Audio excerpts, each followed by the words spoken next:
I'm going to take you on a journey that's going to prove that Joe Biden and his administration are traitors and they have committed treason against America. I only have one question for you, but before I ask that question, I want to take you back in time. We're going to transport everyone back to January 19th, 2021, the day before Joe Biden takes office. And I'm going to stand before you and I'm going to say I came from the future, 4 years from now, and I'm going to tell you what this man's going to do. First day in office, he is going to sign 94 executive orders to eviscerate every immigration policy Donald J. Trump has put into effect. He will take a border that was the most secure border in American history and turn it on its head. Within 4 years, Joe Biden will have arrested over 12 million people. 250,000 of them will be special interest aliens, which in other words, in layman's terms, terrorists. They'll be arrested and released. Since the time he's become president in the 4 years, Joe Biden has created the world's largest child sex trafficking organization in modern history. He will have arrested and released over 500,000 unaccompanied alien children called UACs. Their ages are from infancy to 17 years old. They just released them to a nation that is the #1 consumer of child pornography. Connect the dots. Our government is destroying America from within. I will not stand by and allow it to happen. That's why I'm going to go to across the nation and I'm going to show you the manifestation of this treason. You're going to see crime that you can't even fathom. You're going to see a degradation of the social benefits and welfare for American citizens being ripped from them and given to illegal aliens. You're going to see cities like Chicago, New York, Boston, Philadelphia, and you're going to see them divert tens of millions of dollars. In New York City, they're going to divert almost $12 billion for illegal aliens. The city of Chicago has brought to its knees social welfare, murder, crime. You can imagine hundreds of millions of dollars for illegal aliens, and I don't care about my residents. They can all pound sand. We are living in a world where our government hates us, and I am going to go on a journey, and I am going to prove it to you. And the question I have after all of this has been done, if everything I tell you is the truth, and it is, do you call Joe Biden a patriot or a traitor?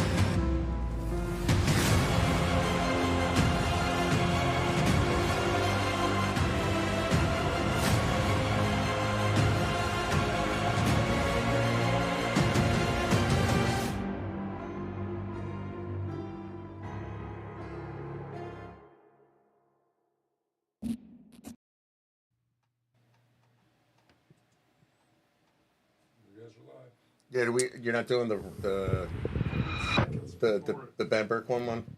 I can't load them up consecutively like that. Okay, hey. Welcome to Behind Enemy Lines. We've got a good guest on today, right, Terry? Yes. You want to throw JJ? You want to throw JJ on? Yeah, we'll play the other video at some point. Do we lose him? No, You want to introduce him, Terry? Yeah. So JJ Carrell's a new friend of mine. I'm calling him a friend. We spent a whole day in Chicago. I really like the guy. He was a U.S. Border Patrol agent for a long time. He also wrote the book Invasion, and he's coming out with the documentary. That was the trailer for the documentary. He's got other trailers. We'll probably try to sneak a few in here as well. But he's traveling, and his documentary is called "What Is Treason?" Son. Oh. Hold on a second. By the way, I just want to say, you're such an old man. That's such an old man thing to say. I've only known him for a day, but we're friends. No. Just want to show you, he's got these readers here, everybody. He thinks he's friends with people after what? No, I'm just kidding. No, I spent a whole day with him. I didn't say I knew him from a day. I'm just kidding. I've been talking to him for a long time. And, I'm just making sure you're not going dementia on me, and you know. But I'm not. I'm doing a reference point, like not a cheat. Like our best buddies. I'm just making sure you don't have. You know, I'm just making. I know you went through a lot of stuff, Terry. You got leakage and all kinds of things going on. The cancer. I'm gonna leakage on your face in a little bit. All right? I just want to make sure the old noggin's not going on. Yeah, you're gonna see. Hey, JJ, the time windows are shortening. Thank you for joining. Way to go ad lib. We can't hear him, now. Jason. We had to go ad lib there for a second, JJ. Thanks for coming on. You No there? problem. Can you hear me now, Yeah, guys? we can hear you. Hey, man. All right. How are Hey, you? let me tell you about my one day with Terry. Okay, my Oh, one I'd love day to hear with Terry. this. Yeah, the absolute worst driver in American Yeah, history. no Wait, kidding. did we ever get an No accident? kidding. Dude, okay, we almost died multiple times. Let me just give you Yeah. my first Terry experience. I get in the terrifying. car. We're driving down double, triple lanes on either side, right? But the median, it's kind of like there's nothing blocking the median. And Terry goes, "Oh crap, my GPS, this effing thing doesn't know what it's doing," and he does a U-turn across 6 effing lanes of traffic. And I'm just like, "Oh dear God, what did I get myself Texting. into?" Yeah, yeah. Well, don't forget, I'm still in screen here. I was a stuntman. I'm just an old one now. Oh, yeah. I don't care what the hell you were, dude.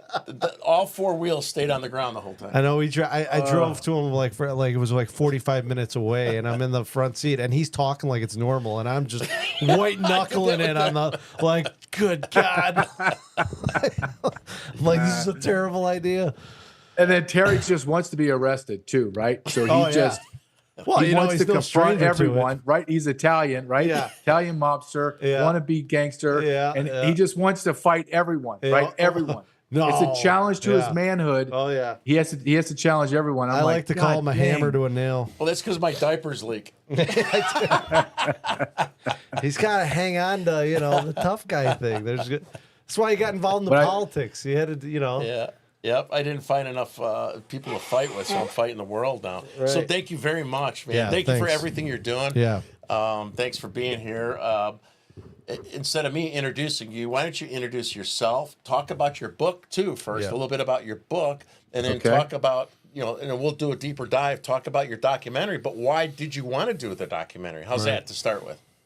That's great. So I think I have a very unique perspective on the border because I'm not a talking head that goes on cable. Even though I do go on cable news and talk about it, I'm not there on the border visiting. I lived it for 24 years as a journeyman agent, a supervisor of task force units as large as from 11 men to 60 men. I rose up the ranks in the Border Patrol, became a deputy patrol agent in charge, like 2,500 agents in San Diego sector, and I was in the top 25.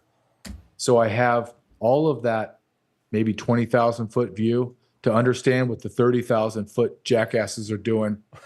But I understand Yep. what it's like to be down on the border. I understand what policy and law is. I believe I'm an expert on it. And that allows me to dive into the weeds of Department of Homeland Security, because that is where Mayorkas, the Secretary of DHS, has created all of the chaos, the lies, and the destruction of America within the body of DHS. And they spit out terms that no one has any idea what the hell they mean. And it's all Orwellian, and they have destroyed America. I came out of the Border Patrol 3 years ago. So my last year in the United States Border Patrol was Joe Biden's first year. I saw into the future how bad it was going to be. But if I'm really honest, which I am, if anything I am is honest, I could have never, ever predicted the level of treason this government has done to our nation. Never. Yeah. I got out, my first year out, my wife, she turned on the news. If something on Fox News came up, OAN came up on the border, I'd walk out of the room. Friends that would call me, just want to shoot the breeze and start talking about the job, I would just say, I got to go. I'm not talking to you about it. I had to get away because I knew how bad it was. I knew that by Joe Biden cheating and stealing the election, that they ripped from America the greatest border president in the history of America. We were within 6 to 9 months of having the border completely shut down. But a year into my retirement, my wife says, you got to get back in the game. People started finding me on LinkedIn and everything and wanted me to comment. I got pulled back in, and my wife, it's her idea. She says, well, if you want to get in the game, the fastest way to get in the game is to write a book. So I decided I'm going to write this book called Invaded, The Intentional Destruction of the United America's Immigration System. And I remember writing it, guys, at night after I was working, put my son to bed, had time with family around 10 o'clock, 9:30, 10 o'clock, I'd start writing till about 1 in the morning. And I'd write a half a chapter, or I'd just do research and then write another chapter the next night. And there were times where I would stop what I was writing and like just like let out a sigh of nobody's going to believe this. Nobody is going to believe what I'm writing. But everything I wrote happened. In fact, everything I wrote happened in almost double time and by double numbers. Let me give you an example. At the time I wrote this was in 2023, in February, March 2023. And we were Border Patrol's averaging about 7,000 people a day arrest. And I said the number is going to eclipse 9,000 in the next couple months and hit almost 10,000. And I was like, I know this is going to happen, but people are going to think I'm insane. Fast forward to 2023 in December, that number eclipsed 20,000 a day. 20,000 people a day were arrested, 97% release rate, no matter what DHS tells you. So at the end of Joe Biden's term, guys, he will have arrested and released over 12 million people. 80% of the border is completely unmanned, meaning no one's guarding the border. So during those 80% of openness, another, I want to guess, 15 to 18 million more people cross the border. So by the end of Joe Biden's term, he will have allowed in 27 to 30 million people. Clay Higgins, under congressional oath and testimony in Congress, stated that there are 45 million illegal aliens living in America. I believe that to be correct, and I believe it to be on the bottom level. I believe it's closer to 50 million. Agree. 45 million. You know what that comes to? Almost 1 in 6 residents in the United States of America is an illegal alien. Let that sink in for a second.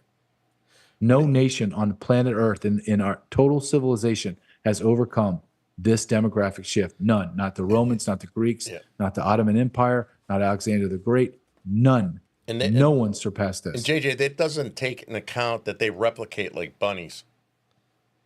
Well, that's a great point. And people right away, well, especially the way that you framed it, Terry, will call you a racist. But the data does not change. United States citizens are not reproducing at a replacement rate. Illegal aliens will come into America and they reproduce at a 2 to 6 times the rate of American citizens. So in less than a generation, you will have 50% of the nation will be non-citizens. So non-citizens. JJ, I got a question for you. Because, a lot of this is sensationalized, just focus on what's happening and that it's illegal.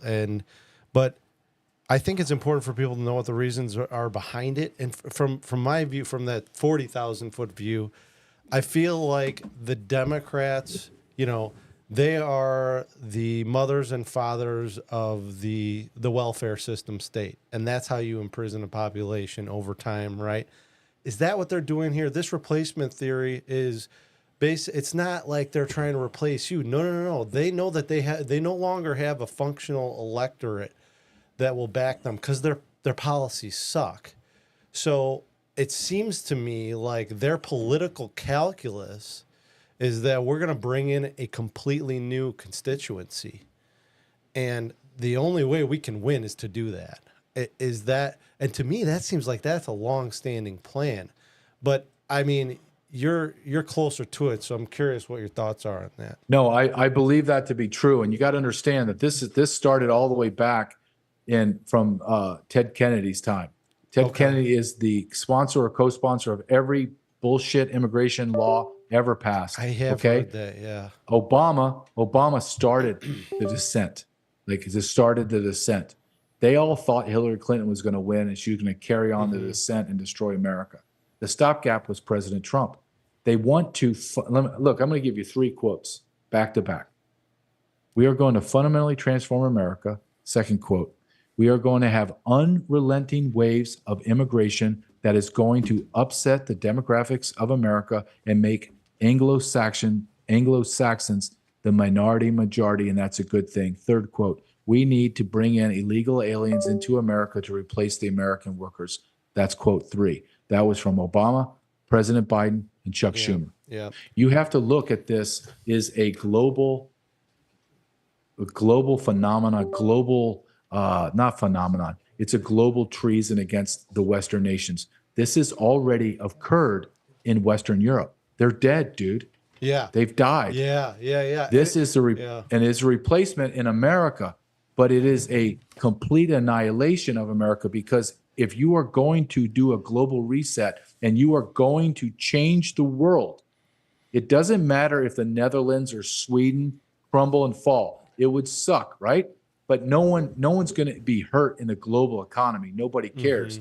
If you destroy America, now you can reset the whole world, because the whole world will be in chaos. The whole world could be reset.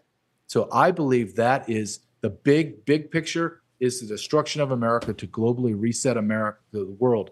But when you talk about replacing, you are talking about a replacement of the voting electorate. How do I know that? The NGOs are signing up illegal aliens to vote. Yeah, that's what DC I've just seen. passed a law where the illegal aliens can vote in their elections.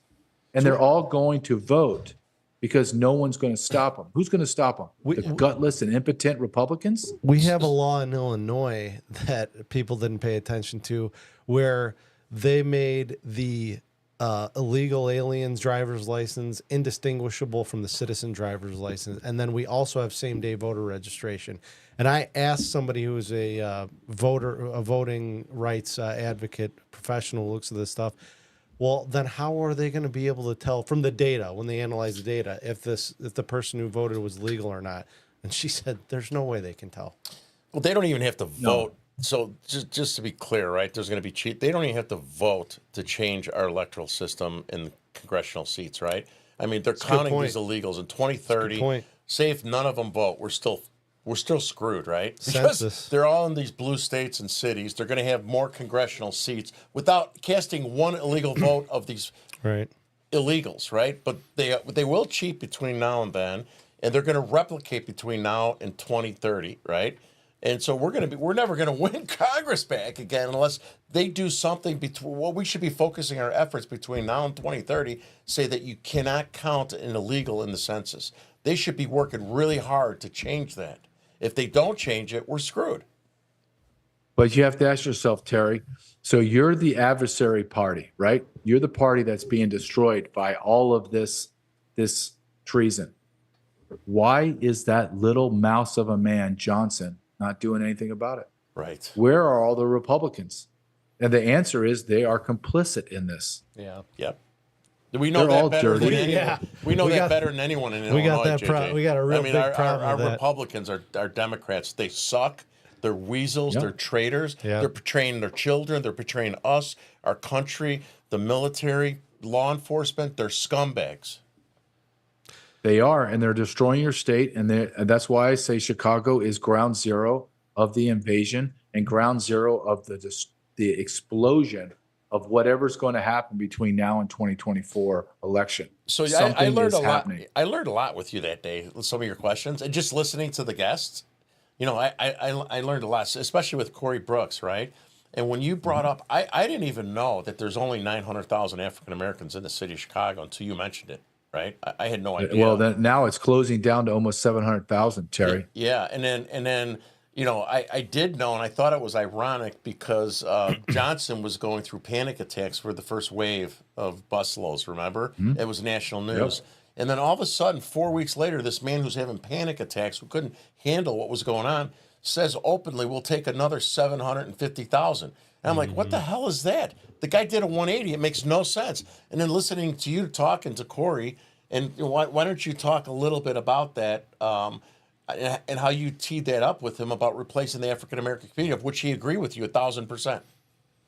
Well, what Terry, we did is we were able to go and talk to people that I would never have access to, right? So we spoke to guys that have been in prison for 21, 26 years for murder and came out and trying to change their community, talked to street pastors, soup kitchen chefs, gang members. And then I talked to a mega pastor, the AKA rooftop pastor, Pastor Brooks. And he and I just talked. We're just sitting there, two men that are think alike, right? That scares the hell out of the political and corporate elite, is a big, strong alpha white man and a big, strong alpha black man that are both Americans and see each other only as Americans, not as the skin color that those jackasses in the media and in Hollywood and the politicians try to drive a wedge between, but just two men that are sitting there talking about the destruction of America, and one man that has to live it every day in the O Block. And I ask him, do you feel, tell me what the feeling is when you are at 700, 800,000 African Americans, black residents in Chicago, and your black mayor says that he has room for 700,000 illegal aliens. And he says we're being replaced. Yeah. That's absolutely what is happening. Yeah. The black leaders that we voted for are traitors to their own country. Mm-hmm. And he's right, because what's happening is you are having a giant awakening of black Americans that have realized these bastards don't represent me. In fact, they're my adversary. Mm-hmm. I'm not voting for them. I'm voting for Trump. Yeah, JJ, I remember you saying that, and I said, they're, you know, like when you said about African American, they're traitors to America. So yes, they're traitors to their own community, but they're traitors to America, just like the rhinos in Illinois are traitors to America as well, right? They're not just traitors to white people, the white Republicans. No. They're traitors to America, and their own children. They're traitors too. Yeah. And they're worried about their short-term gains. It's no different than a CEO of a corporation moving his manufacturing to China, moving his IT technology operations to India, right? He's going to make some high, he's going to increase his stock price by destroying America, right? To increase his margins. Well, these politicians are doing the exact same damn thing in America by allowing these illegals in and not fighting, not standing up like you said about Johnson, right? He's worried about what he's doing right now in the moment for his own self-interest. Mm-hmm. It is. So, I mean, think about your city, Chicago, is historically known as corrupt third world nation when it comes to politics. Are you telling me that those leaders in your alderman and your mayor and your chief of police and every other NGO there, they've received over $3 billion. Are you telling me that no one skimmed the top of that? Oh my God. Are you gonna convince me that? Well, there's no way. It's been proven quite a few times. So, JJ, you mentioned the numbers. They're obviously unsustainable. And we've heard President Trump tends to speak in generalities, but like you had said, you had about 30 years of experience. And so I'm guessing that you're pretty well aware of border policy and what, successful, secure border policy is. Mm-hmm. When he says we're going to deport, 50 million people, I mean, it's a little more complicated than that, and I can assume. I mean, when President Trump wins, in order to fix this situation, what kind of policy changes have to be made to turn this thing around? Okay, the great news is we don't have to create anything new, nothing new. In 1954, President Eisenhower created an operation called Operation Wetback, and over 1 million Mexican nationals and Central Americans self-deported on the threat of being detained and put in prison. Is that why they're good swimmers? Is that why they're good swimmers? Oh, yeah, of course. Can you imagine how racist a statement that is by that absolute intellectual midget, Mayor Adams from New York? Yeah, right. Because illegal aliens crossed the Rio Grande, they should be lifeguards. Yeah. What a moron. He's stupid, too. Well, it's not just racist, he's stupid. Just like Hochul suggesting that black kids in, underserved communities have never seen a computer. I mean, the New York might be the only one worse off than us. I think the black community is waking up to realize the biggest racist people, the most xenophobic, the most oppressive, are the same party that put them in slavery, would not allow civil rights to happen, were the authors of Jim Crow, on and on, the Democrats. Yeah, oh, absolutely. That's who they are. And you go back to your question, what does Trump do? Well, I put in my book as solutions. It's already been done. There is no need to, we're not curing cancer here. We're stopping 3-year-old Guatemalans from crossing the border. I think we can do that. I've heard him talk about that. Day one, do what? I've heard him talk. He has mentioned that the Eisenhower policy before. Now listen, I don't think it's going to be easy. I think there's going to be bloodshed in the street because we have gone so far down the slippery slope, and the Marxist anti-Americans have destroyed America to an incredible point. But if you go in and you look, let me just tell you, maybe the best way I can answer this is to tell you what Trump did. Okay? Yeah, please. So 19 years in my job, we were a bunch of losers. Not the agents, not the agency, the politicians that ran our nation destroyed America systematically through immigration, and I lived it. I lived all the half-truths and lies. Here comes Donald Trump. First 2 years, he has the House and Senate. The Republicans become obstructionists. Paul Ryan, Mitch McConnell won't give us a red nickel to build a wall, but they'll send billions of dollars, trillions overseas to wars, and over $200 billion to Ukraine. But they would not give us $5 billion to build a wall. I hate those men with a passion because I have friends that have killed themselves because they feel so betrayed. I have also friends that got shot in the eye, got heads caved in with rebar and concrete. I got broken bones. I spilled blood. I spilled other people's blood to secure a nation, to have them lie to me and backstab me. But here comes Donald J. Trump, the greatest border president in the history of mankind, of all time. Let me give you a data point. At the end of his term, he had 25% of the border wall complete. That's it. But it was a trickle. We were arresting 500 to 600 people a day across the northern, southern, east, and west borders of the United States of America. That is like a trickle of a faucet. And how did he do that? He went to Mexico, Guatemala, Honduras, and El Salvador and said, I was there, I lived it, I watched him say it. You will stop these caravans. You will set up your border patrol and or your military, or we're going to have problems. You know what they all told him? Go pound sand, old man. We're not doing it. We're used to dealing with traitors and impotent leaders like George Bush, Obama. You know what Trump said? Sounds good. All federal aid gone. Yeah, You get nothing. that's right. I do remember. He was your third world cesspool nations that depend on us. We're cutting it off. Now you drown in your caravans and you drown in your miserable cesspool nations. And guess what they did in one day, less than 24 hours? You know what they did? They got on their knees and they said, sir, whatever you want. And they did it.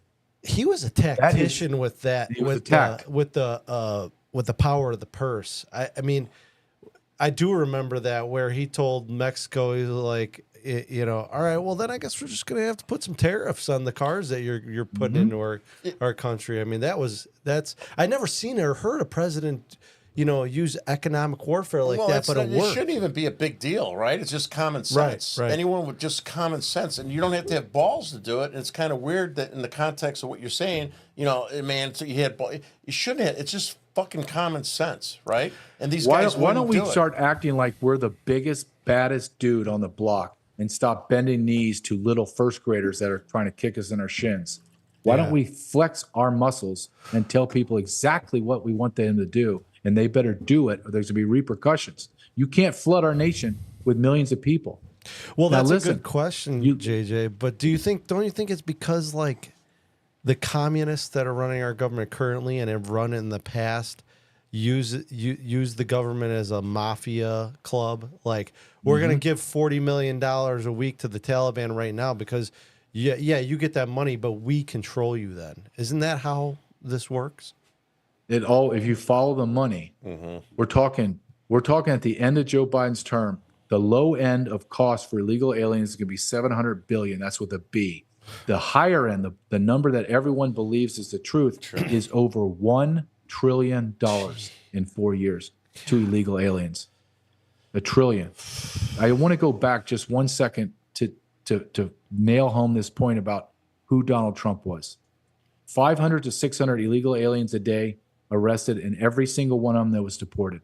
Every single one of them. No one was released. In my 23 years out of 24 years in the Border Patrol, I didn't release anybody that crossed that southern border. Zero.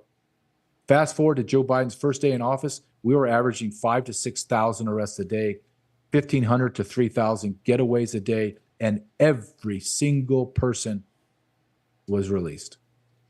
That is what happened to America. We were within 6 months of having the wall almost completely built and our nation absolutely secure. And the globalists and the people, the traitors within our own government do not want that. They want the money.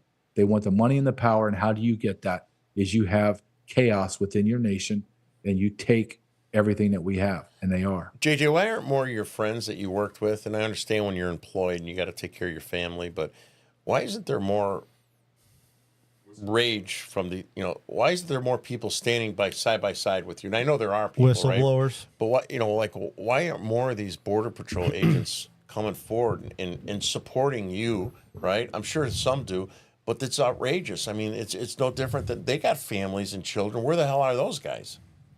Well, you said whistleblowers. There's no one in their right mind will be a whistleblower in this government. Look what they did to those FBI agents. Right. Yep. Destroyed them. Destroyed their lives. Yep. It's called the Whistle Protection Act. You have protection. You can't be retaliated against. Yeah. And they retaliated. So all the Border Patrol, listen, as I go across the nation, I'm trying to talk to law enforcement, Border Patrol, ATF, FBI, whoever. Nobody will talk to me on camera. I have to I have to put almost like a mannequin where they sit, right, and silhouette a mannequin and digitize their voice because they're afraid of their government.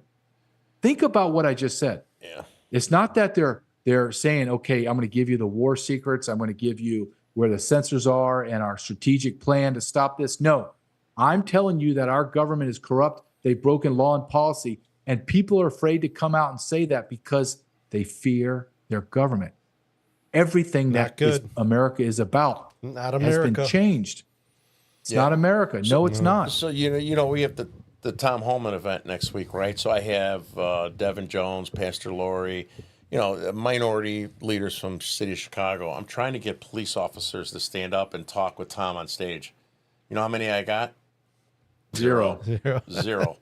I had one actually. I had actually one from Oak Brook. Remember, I tried to have him talk to you from Oak Brook, and he wanted to. The mayor wouldn't let him. Brian, remember before when you came in, the chief of police of Oak Brook to talk about the 120 Venezuelans, and he wanted to talk to you, but the mayor wouldn't let him talk to you. And he would have. He's the only guy that would have spoke up, but his family's going to be on vacation.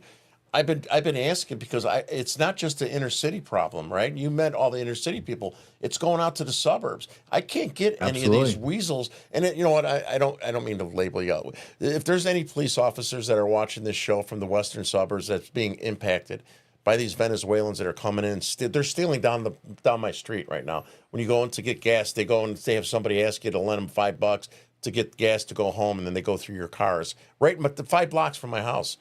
So if there's any police officers watching this that are interested in being on the stage with Tom Holman, Sarah Carter, and those folks and talking about what you're encountering in your neighborhood in the western suburbs, this is not an inner city issue, right? We need you to get the courage and balls to stand up and share what's going on in these suburbs because this is not minorities. It's not partisan.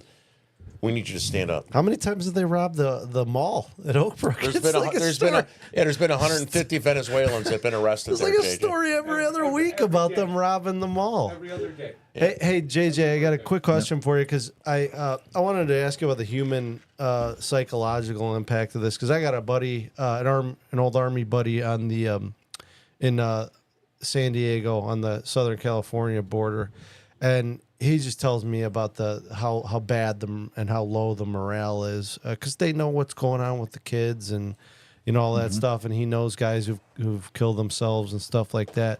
I think it's important for people to understand, what kind of sacrifice these people are making to protect our country and the fact that they're getting handcuffed by their own government. Can you kind of give us a little bit of insight to the human aspect to this, the psychological impact that it has on the guys and the ladies on the ground?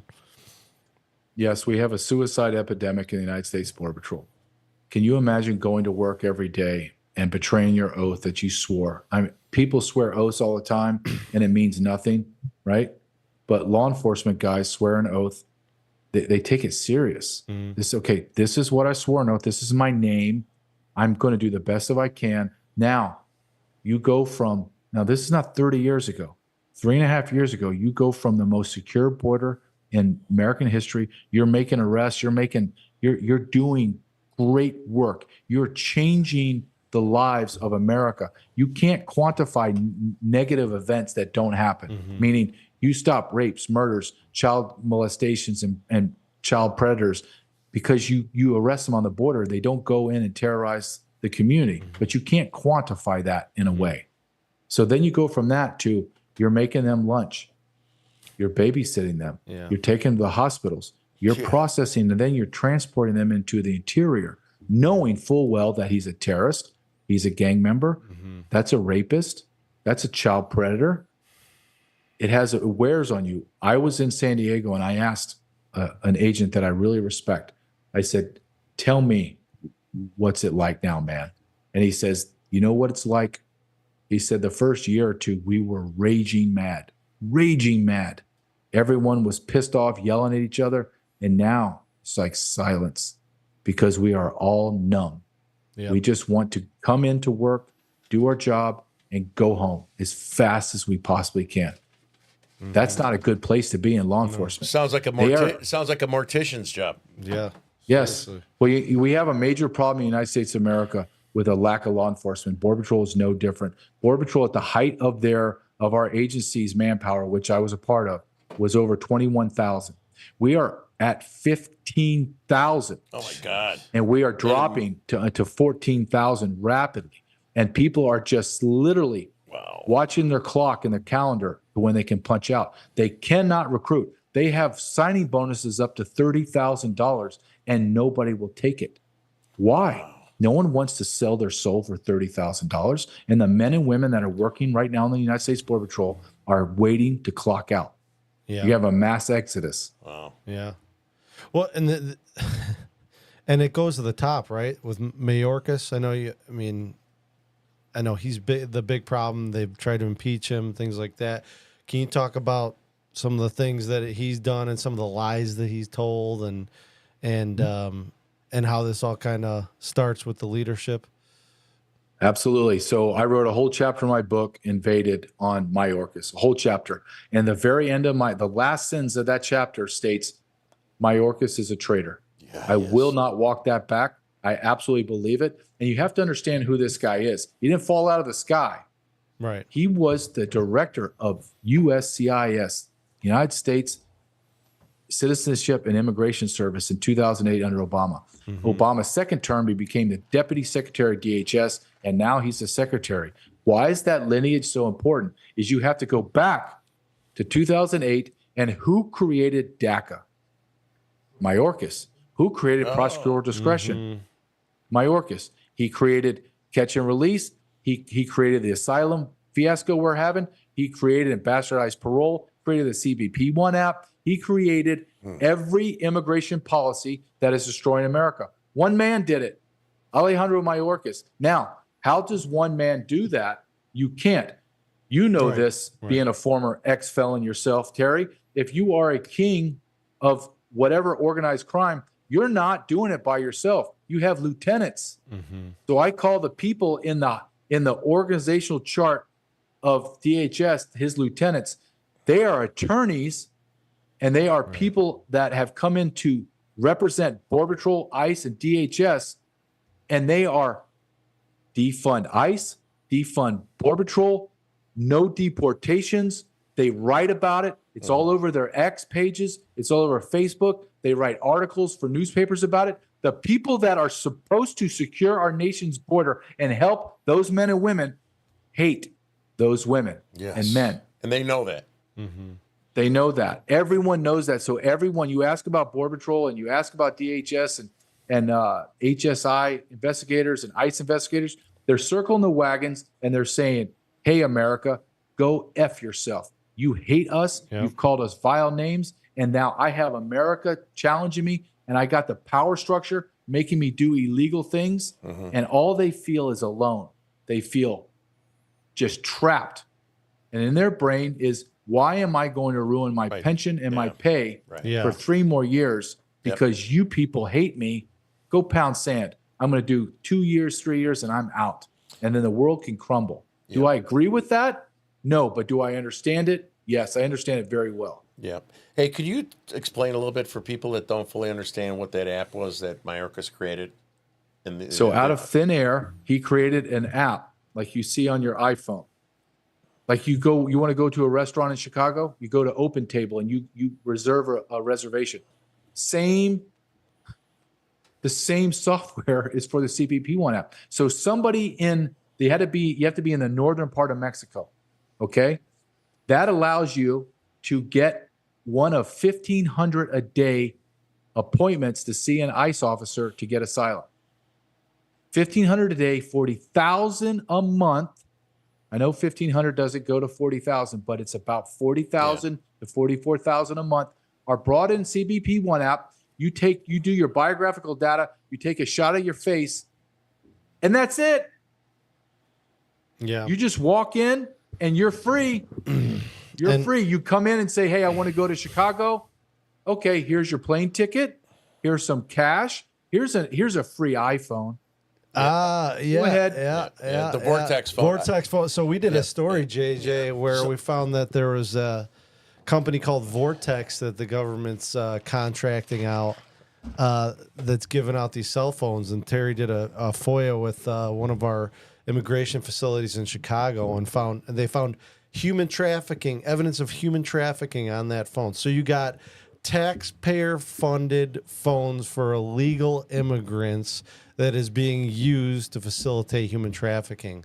Like this, you talk about treason, JJ. I mean, that, to me, the people running that program are absolutely committing treason. I don't know how else you can describe it. So, JJ, can you explain, and I don't know if I heard this from you or not, right? Explain to people, so first of all, what is your guess of asylum seekers and those that are coming here as I know it's bullshit, right? Most of them don't meet the qualifications. All of it is. And then also explain to the people.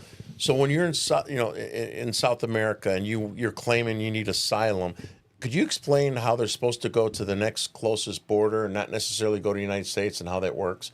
So people absolutely. understand. I'll give you a great example. I'm with Hernando Arce in San Antonio, and he calls it the American Replacement Center. It's a giant illegal alien center before they go into the rest of America. And we're interviewing this guy from the Congo. Very nice man. I'm sure he's a wonderful guy. But he traversed 5 or 6 safe nations, meaning as he's going to make his journey to America, he has crossed into nations that he could, under international refugee laws, get asylum. And by law, he's supposed to stay there and get asylum. I interviewed people that spent 2 years in Peru. What were those Haitians doing in Peru? Well, they're there for political asylum, and they lived there. And they found out, hey, you know what? You go to America, they don't even ask you where you are, where you've been, and they'll give you free iPhones, thousands of dollars a month, free housing, clothes, everything for over a year. Why don't you come to America? So they come to America before they cross over America. They throw away all their documents, passports, IDs, and then they create a new persona, a new ID, and they become asylum seekers and refugees in America. It's against the law. The whole thing is against everything Mayorkas is doing is illegal. It's unconstitutional, and people don't know it because he's using the mechanisms and the verbiage within DHS. So when you talk about people and the media, well, the media, they're complicit in all of this, right? They're horrible. But you talked about this, the corruption, the treason, the money. I mean, we've been going. This is how big the problem is. You and us three have been talking almost 50 minutes. We haven't talked narcotics. We haven't talked NGOs. We haven't talked child sex trafficking. Yep. I mean, this is not your fault. Yep. I'm just saying this is a great discussion. I'm saying that's how big this problem is. Yeah. We're 50 minutes into it.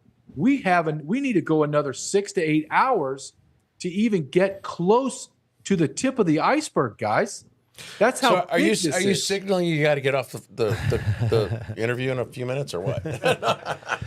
But to your I can point, stay as JJ, long as you need, Terry. But to as your long point, as you need, my friend. To your point, JJ, this is all this noise about this stuff.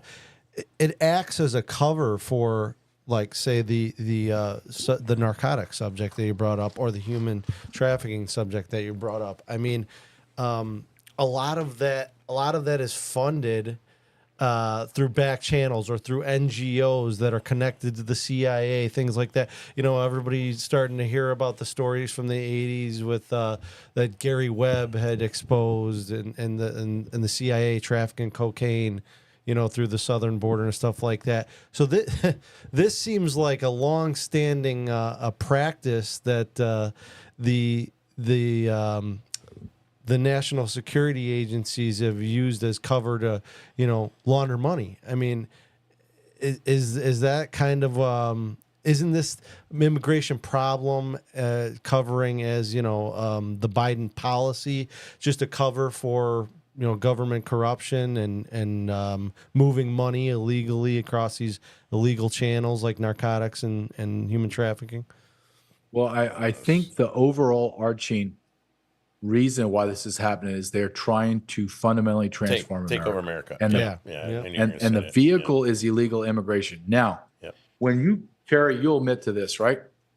So when you are committing big crimes, okay, be it child sex trafficking, change of the border, or if you're a cocaine smuggler and you're pushing cocaine into America and distributing it, there's all kinds of criminal activity that bubble up and manifest in the wake of the big crime, right? Mm-hmm. So now that's what you're seeing. You're seeing this deluge, this invasion of millions of people into America, and now the smaller crimes of the big overarching crime come in and they fill that vacuum, that wake that it leaves. Mm. So when you talk about narcotics, there's a direct line from the open borders to overdose narcotic deaths in America. Under Trump, it was 50,000. He said it was an epidemic, inexcusable. Mm-hmm. Under Biden, it is almost tripled to 150,000. Mm-hmm. Tripled. I'm telling you, DEA, state and local law enforcement they're seizing billions of fentanyl pills. Billions with a B. And that's the tip of the iceberg. There are trillions. Trillions getting by. Trillions. So every time, look, there's no one on the border, guys. I don't even know how to really articulate this anymore. There's no one on the border, meaning it's wide open. You can drive in Texas was the first time I saw a northern checkpoint open in over a year. A year. I was shocked when I saw 2 Border Patrol agents standing at a checkpoint. I was like, what in the hell? Are you guys still open? No one's open in Arizona and California. No one, New Mexico. No, it's wide open. The border is wide open. And you ask where the money, think of the amount of money that is being spent on illegal aliens. And then ask yourself one other question. In 4 years, Joe Biden has spent over $1 trillion on illegal immigrants. Did our government cut $1 trillion out of our budget? No, they didn't. They printed $1 trillion. That's why you see your dollar is worthless. Mm-hmm. So everyone's affected. Mm-hmm. Some people are raped and brutalized, and others their dollar is stolen from them. Our kids are screwed. I mean, they're never going to be able to afford anything. So JJ, I want to show the video from Devin's office. You got that ready, Jason? Yeah. You know, about Chicago, so we could pivot a little bit into Chicago because we went on so long here. And I mean, a big part of most of your story is going to be how it's affecting the communities, right? People got to wake up, right? Chicago, I know you're going to Boston, New York, right? And some other areas. And I think you got some really good, interesting speakers. And this interview it will be intriguing. So we'll show a little trailer. And are you ready, Jay? Yep. Here we go. As a woman within the Republican Party, the first thing they say, Republicans are racist, Republicans are this. If we look at our history, it was not the Democrats who gave Black people the right to vote. Democrats became effectively the only political party in the South, aided by intimidation and suppression of Black voters. It was the Democrats that was fighting Black people. It was a Democratic Party that fought for slavery. It was a Democratic Party that fought against the anti-lynching bill in 1918. Democratic Party, we will not continue to be disrespected. So why are they disrespecting you guys? By forcing these illegal alien invaders into black communities. And not giving voice to those legal Americans, black Americans, who are seeing and waking up today. The whole immigration situation, it's like they were preparing. Secretary Mayorkas and President Biden allowed for the manipulation of our asylum process to bring us to this point. You have elitists, blacks. Just because they're black, that does not mean that they're actually for the black community. Do you understand that you have not had a mayor like me? I get that. The mayor has received criticism for his response to the migrant crisis. Chicago will never turn its back on people who wish to call the city of Chicago their home. This should not be on the backs of the people here and draining our resources. I have Venezuelans on my street. There was a shooting. One shot another one. He's back in the neighborhood. It's disturbing. So you're seeing personally your life change. Neighborhoods are being just taken over. In our neighborhoods, these migrants have been dumped in blatant disregard for the safety and overall quality of life of black residents. What does Chicago look like with 700,000 more illegal aliens, and they will come within the next 18 months? What does it look like? A third world country. It's going to become a fight. Blacks against Venezuelans. No more money for you. Go back, cross. No more money for you. You're looking at something bigger than the whole insurrection on January 6th, because now you're going to have citizens against foreign nationals. They are literally purging us. If they take Chicago, Black America is done. Some of the Latino gangs are recruiting migrants. The migrants are being armed with weapons. They're using your tax dollars to finance people who don't like you. Do you feel there is an intentional strategic plan to replace Black Americans in Chicago? Definitely, I do. They've always used some of us to take control of us. They want to destroy us. They want to finish us off, and that's what I believe. Why do you think they're doing that?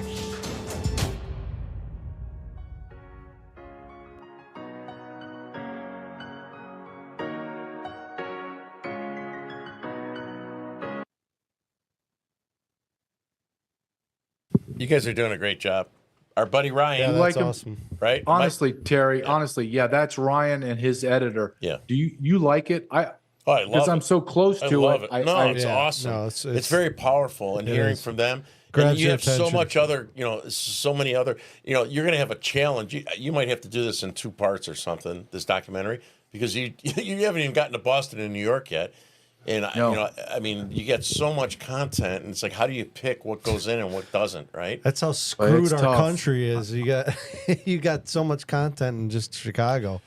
Well, I'll tell you one thing that we are going to have, even if it's for 10 seconds, we're going to show Terry driving. Just for that, get your Never blood again. pumping right in the beginning of the trailer. Never again. You want to know how crazy America is? Let's follow Terry's drives. Yeah. But I do want to say this, that, one thing that Ryan, and you know Ryan real well, my business partner, Ryan Matta, he came up with a great idea. He said, we're going to create a website at thisistreason.com, thisistreason.com. And every time we get done going to Chicago, San Diego, wherever we're at, we're going to put up 3, 4, 5 videos. So you can go along the journey with us for the next couple months. But in the meantime, if you could purchase a pre-order for $9.99, that and the document will come out in September. It'll be right into your email, and you can view it however you want. But that gives us more funds to go out and do further investigation. As you know, Terry, we meet people. They want to be involved. They're very high-level people. Well, it takes a lot of money and time to travel, say, to Florida for 3 days. It's $5,000. Yeah. Mm-hmm. So we're not asking for any donations. We're asking to purchase it ahead of time. I was just on Redacted with Clayton Morris today, and nice. the pre-sales just skyrocketed. Nice. So it's happening. Ryan and I are under the perception that we might sell 10,000 copies, or we might send 10 million. I don't know. Yeah, it just depends on how we get the word out. I think it's going to do but well. it will. Is it your VIP is $14.95, right, to give access to extra content? Talk about that a little bit. So for $9.99, you get the documentary. But like as you've seen, like you listen to that lady, and I believe her name's Hill. I apologize. It was 2 women, and I don't want to use both their names. forgive me. I just, for whatever reason, just slipped my mind. Yeah, So Latasha let's say you Fields. listen to Latasha Fields. Latasha Hill. Yeah, Thank you. and Field. Thank you. Latasha Hill. Yeah. So you're listening to Miss Hill, highly articulate, highly intelligent, and you're like, God, I would really love to have seen the rest of that interview and listen to what she said. Well, you can for $14.99, because Ryan is going to take hundreds of hours of our documentary that we don't use, because it is hundreds of hours, and he's going to create hundreds of hours of edited content so you can go and find that Miss Hill interview and watch it all. And that interview was over an hour. Terry was behind the scenes. You didn't see him hitting his watch going, come on, we got to go. We got to go. And I'm like, this is gold. Yeah. What are you talking about? Yeah, and you were like, I'm not in a hurry to get back in the car with you crazy. No, I wasn't. But that's part of thisistreason.com. I'm very proud of it. I think it's a very important documentary. And I think what Ryan is doing, look, we're not just throwing together stuff and go, hey, look at it, we got a documentary. Terry, you were there. Mm-hmm. That's a long day. Yeah, it was. Yeah, you had lots. And we did 3-4 of them back to back to back. Then we go back to our real lives, edit it, plan for the next trip, and go again, because we believe in it. And we are going to bring you something that is artistically entertaining, artistically beautiful, but it's going to be in your face. And there's 3 things that I want, guys. When you're done watching our documentary called What is Treason, I want you to take a deep exhale. Once that credits run, I want you to be holding your breaths for 90 minutes and finally exhale. Then the second thing I want you to do is I want you to question everything that you watched, everything that I said. I want you to go, I don't believe him. That's too crazy. Yeah. Because the third thing I want you to do is I want you to go fact check me. Yep. And you're going to find out everything that I said is 100% factually true. And that is going to drive home the point 10 times over than what you watch, is when you do your own research and you look it up. That's what's going to happen. There's no dramatic effect. I don't need to create drama. I don't need to create this crescendo of drama. It's we're living it, guys. Right. We're looking at our nation crumble, being destroyed from within. And guess what? Just like that one black gentleman that was riding in the car said, we're funding our own demise to give to people that hate us. Mm-hmm. And our government is absolutely complicit. And I want to make this one point, because I want to make sure that I state this, because I think it's incredibly important so everybody can get their mind wrapped around this. There is no way in my 24 years experience in the Border Patrol that any of this could have ever happened at the scale, at the industrial strength and size of it, unless people at the highest level of our government had to come together and had to strategically, purposely, and intentionally plan this out. Meaning our own people in our position of power in the government conspired to destroy America. JJ, talk about Panama real quick. I think that you or Ryan brought that up to me, right? Was it you or Ben maybe in Panama? How they were clearing pathways to walk. Was that you or maybe? Yeah. Ben? So in Panama. So if you're think about the geography. So South America goes into Central America and it bottlenecks into Panama. Mm-hmm. It's a place called the Darien Gap. It's brutal forest. Well, Michael Yon, investigative journalist, happened to be down in the Darien Gap in April of 2022. And guess who flew in on his Black Hawk helicopters? Alejandro Mayorkas, the secretary of DHS. So what in the God's name hell was the secretary of DHS flying in the jungle of Panama? Well, he was there to oversee the construction of giant migrant facilities where people that are coming up the border can make sure they are medicated, housed, clothed, receive rest, food, and comfort before they continue on their journey, where he built another way station for illegal aliens. So our federal government went down to foreign lands, built American-funded facilities to ensure that illegal aliens could get to our borders as safely and as efficiently as possible. Is that not treason? Is anyone going to argue with me that that's treason or not? So I know we're running out of time here, JJ, but On that note, I mean, should we be flying our flag upside down? Is this, and then what's, is this the end of the old America? And come 2024 election, I mean, what are we looking at when we see President Trump take office? Because I think the reform necessary to recover, the constitutional America is a pretty big project. I do not see this without Trump winning or Biden winning. I don't see America coming out of this without major bloods being spilled in our streets. I agree with you. I do not see it. I'm sorry. I talked to Tom Holman this morning for our event, next Wednesday. And he said great guy. Yeah, he was working with Trump on the speech and stuff. And he's like, we're excited. And I talked about some of the stuff that we encountered, right, with the Venezuelans to Tom to get him ready for next Wednesday. He's like, we're excited. We're ready to get going. And I said, you know what? If Trump doesn't win, it's time to get the fuck out of America. I was being somewhat sarcastic but serious at the same time because I don't want to leave my country. I'm not going to stop fighting. If Trump doesn't win this election, I mean, we're fucked. And, sorry for my Catholic people that are watching. We're screwed. Well, here's something that you just asked, and I hear this chatter more and more now.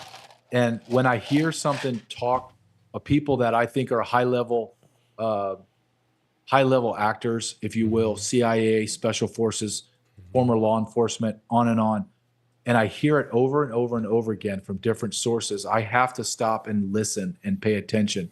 And what I'm paying attention to is this chatter that when Trump is elected, that the medium to use, the avenue to use to bring back America is going to be through our sheriffs. Our sheriffs are elected officials, not appointed by a crazy mayor.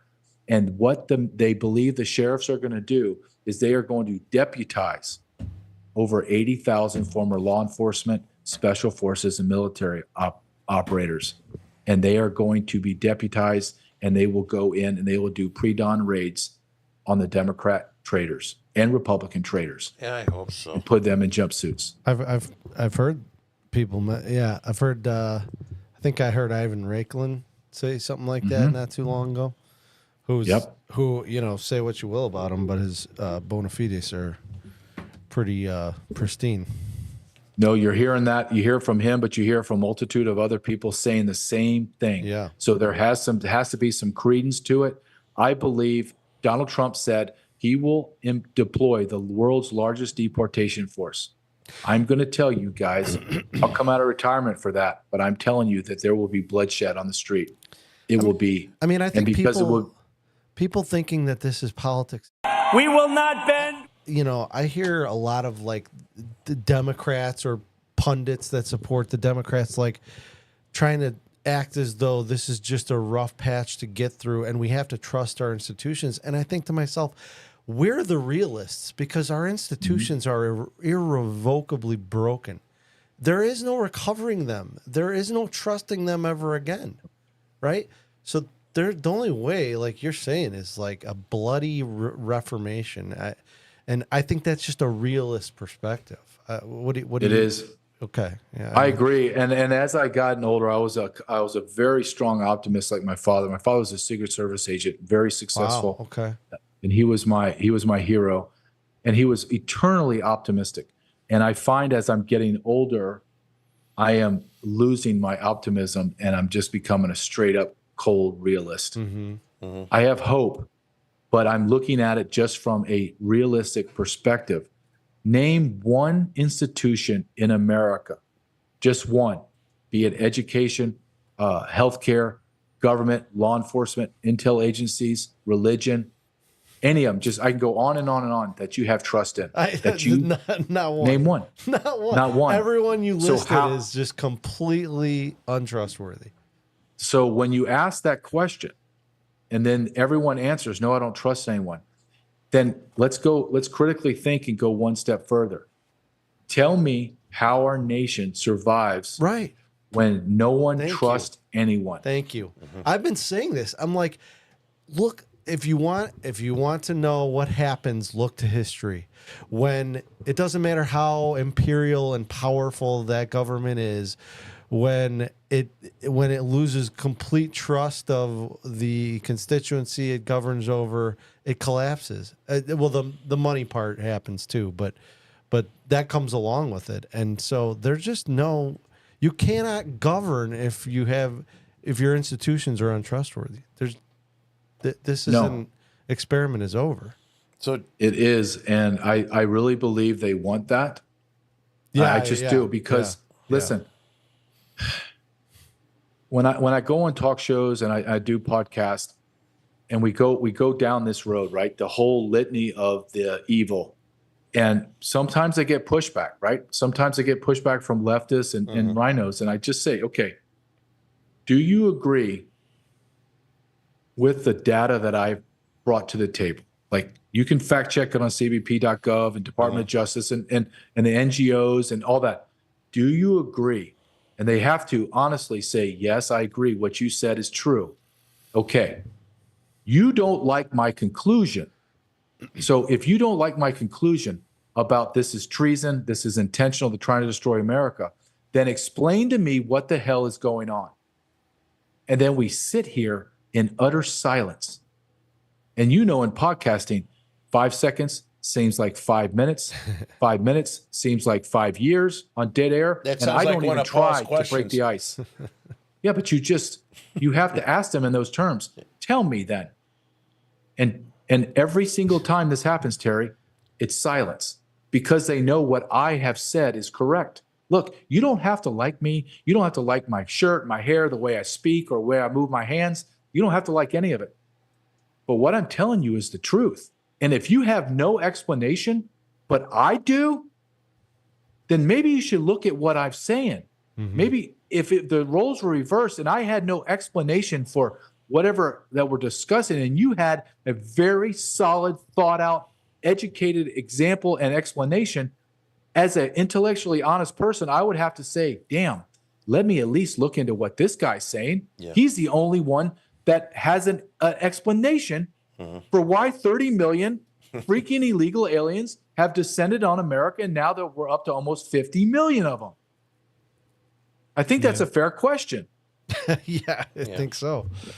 I got a question for you. Have you ever heard of an organization called Overwatch Social? No, I haven't.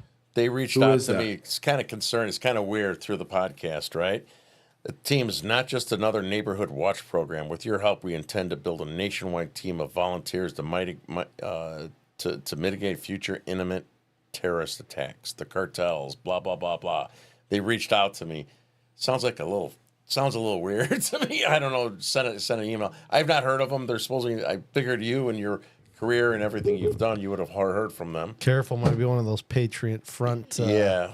So that so now that we're coming to an end, what would you with your experiences, as Border Patrol, your book and the documentary, and being in Chicago, your closing statement, what would be your message to the city of Chicago, right? To the people here, based on your experience and what you learned and what you heard from Chicago? What would be your message to people from Chicago? My message is, you better be prepared. I spent 24 years arresting hardcore dudes, MS-13, murders, rapists, child pedophiles. I've interviewed them. I've listened to their bullshit lies, their half-truths, their truths, everything in between. I'm good at reading people. I really am. And I'm telling you, those men and those women that I spoke to in the south side of Chicago, on both sides of the aisle, they all said the same damn thing. I looked them in the eye, and there was not one moment that I think that guy's full of shit. I thought, holy crap, they actually believe this. They are actually going to do it. And when I'm in Chicago, I'm by the lakeside. I don't know what you guys call it, but I was in the lakeside, and I had to get my plane. I couldn't get out of Chicago onto an interstate for about 45 minutes. I'm locked in there. So when the world starts to explode in Chicago, how in the hell are you getting out of there? That was my first thought. How are you going to do it? You have Venezuelan gangs that are in your street, Chicago. They are knife and machete fighting each other. I saw it. I was there. You have hundreds of them lording around, prostituting women, pimping, selling drugs, ripping off cars, doing everything you can imagine. Chicago PD has already told me they are told to stand down and not do anything. What is it? Just like Pastor Brooks said, when one Venezuelan kills one black gang member, or one gang member kills one Venezuelan gang member, or one Venezuelan rapes one of the inner city black girls, it's over. He said the fuse will be lit and it will explode. War. So my advice to Chicago is take your city government back, shake them and throw them out, and you need to start throwing those illegal aliens out. You need to demand your communities. Don't demand anymore. Just take it back. And that's what those men told me, Terry. They're taking their community back by whatever force they need. I take them at their word, Terry. I didn't feel like, okay, they're BSing me and they're just puffing their chest out. There was none of that. It was, JJ, and they said it very calmly. We're going to do whatever we have to do to keep our communities ours. Whatever we have to do. You're talking about a group of individuals that have been conditioned to live in extreme violence, death, murder, rape, hopelessness, despair. And you're telling me they are battle ready. Both sides. The black residents in O Block and South Side, they're battle ready and they're ready to go. So, but at the same time, Terry, those Venezuelan gang members and everyone from the prison gangs, they've been living a wild, crazy life as well. So you are going to have blood on the streets of Chicago, and the rest of the nation is going to be shocked at what they're going to see. Yeah, I pray that I'm wrong, but when black pastors are telling me. Yep. Did you see, I shared with Ryan, I think he posted it, that Brandon Johnson is putting 1,200 bleed kits throughout the city of Chicago. Did you see that? Did you see that, JJ? Yes, I did. So a bleed kit is typical what someone in the military would carry, and you get shot, right? So in the story, Brandon Johnson's so full of shit. He said the purpose of the bleed kit is for auto accidents, shootings, and others. And if you look through the list, he's putting it on the water taxis on the Chicago River. He's putting, those bleed kits are for being shot, right? You don't need a bleed kit on a water taxi when you go like 5 miles an hour on a boat in the Chicago River. They know what's going to happen. Yeah. Let me ask you guys. You guys live there. In my short time there, am I off in my assessment? Or am I spot on, or somewhere in between? No, I'd love to hear what you say. No, you're spot on. There's another gentleman that I didn't get a chance. I met him before, but I went and met him for coffee, and I wish I had the chance to introduce you to him because I didn't know him at the time. He's Dr. Shandall is a Hispanic guy, right? And so we were talking about the African Americans and Hispanics fighting. You know what he told me? He's very prominent. He goes, the Hispanics and these Venezuelans are going to be fighting as well. He said that. He goes, that's going to happen. We just had a couple get mugged outside of in a nice neighborhood outside of a restaurant, and the poor young lady had a miscarriage. They were beaten badly, and she went to the hospital and she had a miscarriage. I mean, and this it's just random acts of violence at this point. So, which is an indication that the chaos is increasing. That they're flexing their muscles to try to take control of the streets. That's been going on for a long time, and in turn, we did a story the other day that the violent crime rate in Chicago is at a 10-year high. Well, year over year, the arrests were down 40%. So not only is the violent crime increasing, but they're also not allowing the cops to do their job. I mean, it's only going to get worse. So, JJ, it's only going to get worse. My last comment is that you got to promise before this thing comes released, you will do a premiere over here in Downers Grove, right, of your show, and we'll invite all those people you interviewed, and we'll do this premiere over at the Hollywood Boulevard Theater. How many people does that theater hold, Terry? I think like 300. The one that we could rent at 300, and it's got a stage in front because people do it on Sunday. We'll get a bunch of people there. We'll try to get some media there and have the people that you spoke to on stage. Yeah. Right? I think that's a great idea. I would love that. Thank you. So you be safe out there. Yeah, for sure. And hopefully you won't have any crazy drivers in New York or Boston. Well, I think I talked to Ryan today about that, and I thought that was a great idea to go and just bring it back to where one of the big stops was in Chicago and put that. I know the media will ignore it, right? They won't show it. We're the but there's media now, JJ. Don't worry about those idiots. Yeah. Because here's the thing. Here's what scares the power structure more than anything is people of different color that don't see color and they just see Americans and brothers and sisters get together and they're aligned with the same thoughts and feelings because we're Americans. We don't care. I don't want to. You and I, Terry, guys, we can have discussions, heated discussions on how much money we spend on homeless. How much money do we spend on the South Side, the West Side? We can have those spirited and arguments and come to a consensus. But what we can never have argument about is giving money and resources to illegal aliens while our brothers and sisters starve, freeze to death, feel hopelessness and despair. That's inexcusable. It's immoral. It's a sin against your own family. And until we start talking in those terms, then nothing's going to get done. Because the only way that we're going to take back our government is all of us go and take back our government. Yes. That's the only way. Well said. Well said. Hey, did you notice my T-shirt? I did. It's pretty great. Yep. And thank you. It's I love in vogue. convicted felons like yourself. It's in vogue now. So Trump has like 10 times more felonies than He's me, been waiting for this for that whole he wanted Trump to get convicted so he could wear the shirt. So I started I started a Facebook page, Felons for Trump, right? Just yesterday. Of course you did. And so I'm going to be on OAN next week, and I'm going to be on Emerald Robinson talking about Felons for Trump. Nice. It's going to connect us with the mind. It's bipartisan. You know how the left has Pride Month, right? Yeah. They're pushing it down our throats, and then they have Coming Out Day. I'm going to do Felon Month, and then I'm going to have Coming Out Day for reformed felons so that we don't have to be in the closet. We come out of our concrete closet. And we have an opportunity to talk about, if you're going to talk about Pride Month, hey, people, I changed my life over 35 years, and so many other people did, right? Yes, we should have the opportunity to come out and share that with the world. I think that's a great idea, Terry. You are a one-of-a-kind man. Thanks. I spent one day with you, but I will never forget you. Thank ever. You. Thank you, man. I appreciate it.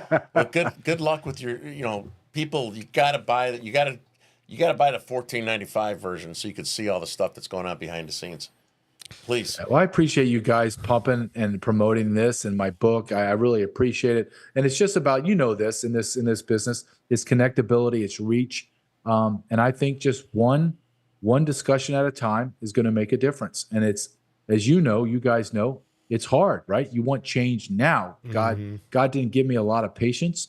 And I think Americans lack patience and we want change now. But realistically, that's kind of impossible. But you change incrementally and you do not ever apologize or relent for your beliefs. Amen, brother. Thanks for your perspective, JJ. Appreciate all the work you're doing. All right, guys. I appreciate you having me on. Thanks, buddy. Take care. Thank you. Bye-bye. So, hey, Jason, can we do it? We show our My Pillow thing. We're not really doing well. We got 0 sales. They send me a report every week. It's third week. BELL 1776. So, all right, listen. So there's like what? It's like $25. We're supposed to have $25 script. We got a script. So listen. Hey, there you go. BELL 1776. Just go to mypillow.com. They got great 1776, right? Yeah, I got 2 My Pillows. They're awesome. Yeah. We're gonna do some commercials.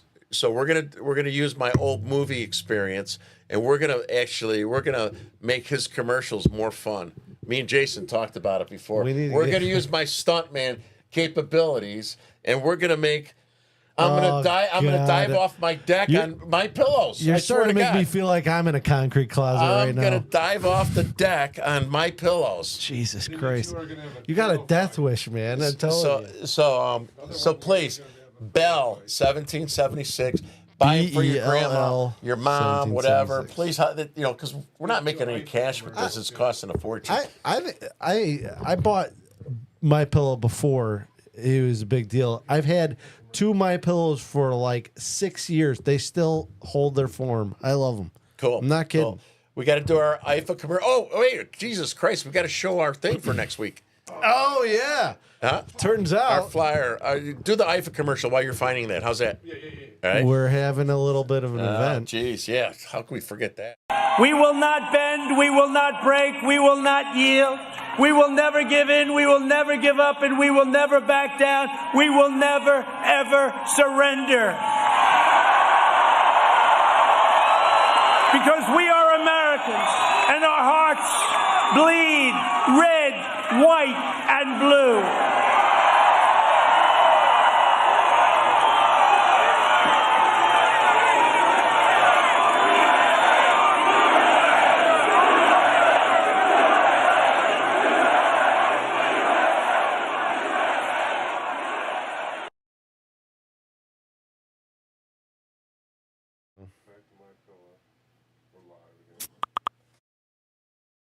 Oh. All right, put us back on so we get. Oh, my pillow. So we're still here. We got to show you. So next Wednesday, Bourbon Street, 115 Bourbon Street. We're going to have Tom Homan. Tom Homan used to be the border czar for Trump. Tom Homan will, unless the elections. Well, I better not say anything about that. We'll get bumped. Tom Homan will be the next border czar if Trump wins. And then Sarah Carter is a Fox News contributor. We're going to have a number of other guys from the Border 911 crew in there. We're going to have some of the community leaders like Devin Jones, who opened up the first African-American Republican office, Southwest Side. We're going to have Pastor David Laurie. We're going to have Jimmy Tillman. Jimmy Tillman is the president of the Martin Luther King Republicans.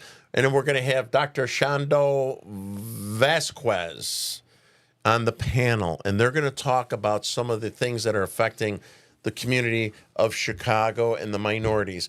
It doesn't end there. It also affects us in the suburbs, right? So it's going to be a great conversation. Tickets are $20, including a buffet. So these are Southwest Side Chicago, blue collar ticket pricing, right? We're going to have, if you want to get a sponsor table, right? If you want a sponsor table, it's only $100. You get 4 tickets. So really, it's like costs you $20, right? We're going to take questions from the audience.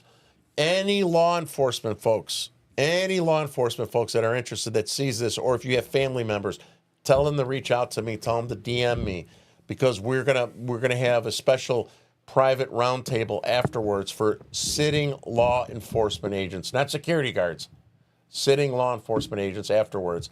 So please go to fightingbehindenemylines.com. Yeah. Fightingbehindenemylines.com, and you can purchase your tickets there. It's on the homepage. It's going to be important. Good night. $20 includes the buffet. Yeah, we're done. Fightingbehindenemylines.com. Join us.